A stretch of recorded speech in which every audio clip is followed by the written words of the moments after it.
Pemilik kafe bersikeras membela diri dengan menunjukkan surat yang dimilikinya. Petugas kemudian melakukan pemeriksaan dan diketahui kafe ini sudah sering melanggar protokol kesehatan. Dan kafe ini kembali kedapatan melanggar PPKM Mikro yang beroperasi di atas pukul 22.00 waktu Indonesia Tengah serta melanggar protokol kesehatan. Petugas pun langsung melakukan penyitaan kursi dan meja di dalam kafe guna memberikan efek cerah.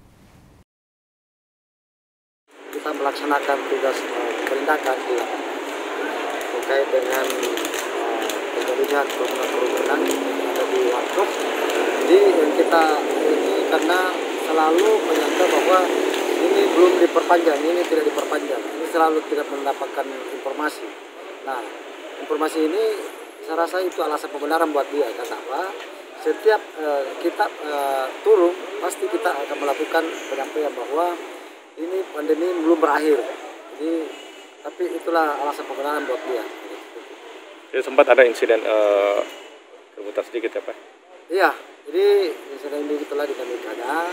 Setiap kita melaksanakan tugas seperti yang kita hadapi di masyarakat. Mereka kan tidak puas dalam hal pelayanannya, karena dia mau 1 kali 24 jam. Nah, sedangkan ini